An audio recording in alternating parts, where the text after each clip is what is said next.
Welcome to Hardly. Each book is distilled into 3 stories, giving you the key ideas in minutes.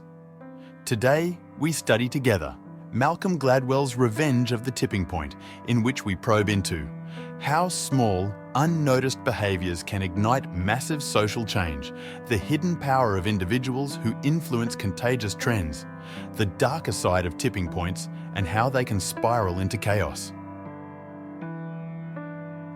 Malcolm Gladwell is the author of 7 New York Times best-selling books.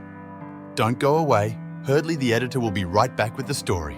The first story begins in the streets of Los Angeles, where a young man named Robert Sheldon Brown, known as Casper, quietly changed the city's crime landscape. In the early 1990s, Los Angeles was the bank robbery capital of the world. But Casper didn't just join this epidemic, he transformed it. Casper recruited young people, sometimes as young as 13, to rob banks for him. His strategy was simple. He avoided the actual crime scenes, directing his recruits from afar and promising them a quick payout. The young robbers would storm in, guns blazing, and leave with bags of cash.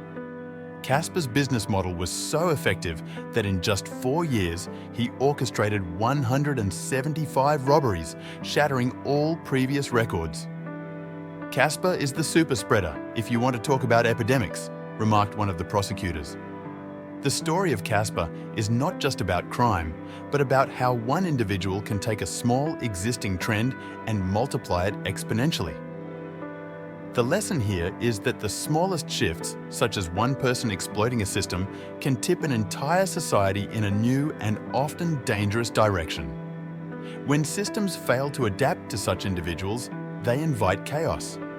The solution lies in understanding how to spot early signs of a tipping point and implement preventative measures swiftly, much like targeting influencers in social networks. From Casper's underworld, we now shift to a different kind of influence, but this time on the playing fields of Harvard University. The Harvard women's rugby team was an anomaly in a school renowned for academics, not athletics. But what started as a niche sport slowly became something larger.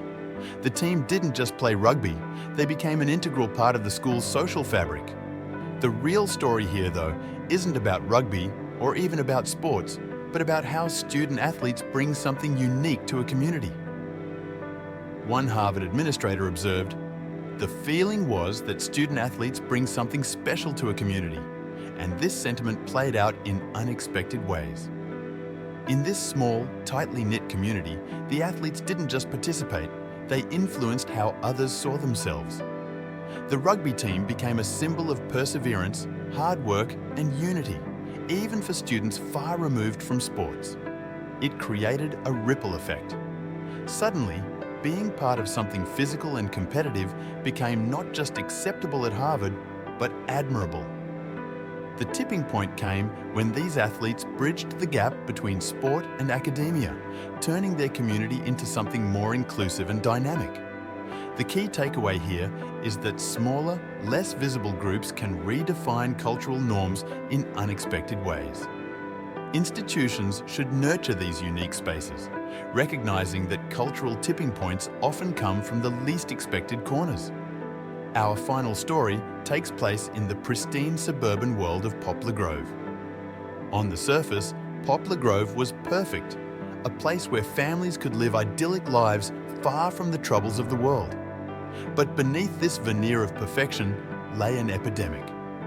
Poplar Grove was ground zero for a health crisis that saw opioid addiction skyrocket. It began with OxyContin, prescribed to treat minor injuries. One doctor, trusted by the community, prescribed more pills than necessary, unaware of the addiction risk. Over time, what seemed like a harmless medication morphed into a gateway for abuse, impacting families across the neighborhood. In a public hearing, a politician put it bluntly, "OxyContin is our ticket to the moon." The story of Poplar Grove is not about any one person, but about how an environment built on safety and comfort could turn a blind eye to a brewing crisis. The epidemic grew quietly, as many social contagions do, under the radar of those who should have seen it coming. The lesson is clear. Even in the most protected environments, small actions, whether prescribing an extra pill or ignoring warning signs, can lead to catastrophic outcomes. Solutions here involve community awareness, early intervention, and creating an atmosphere where even uncomfortable truths can be addressed before they spiral out of control. Now, let's tie these stories together. Casper's bank robbery spree shows us how a single actor can exponentially amplify a trend when there are systemic weaknesses. Harvard's rugby team illustrates how smaller, lesser-known communities can spark cultural change in a larger institution. Meanwhile, the opioid crisis in Poplar Grove is a chilling reminder that even seemingly small, benign actions can set off a chain reaction that devastates entire communities. These stories may seem different, but they all revolve around one core truth. Tipping points come when small behaviours go unchecked, and the consequences ripple far beyond their original scope.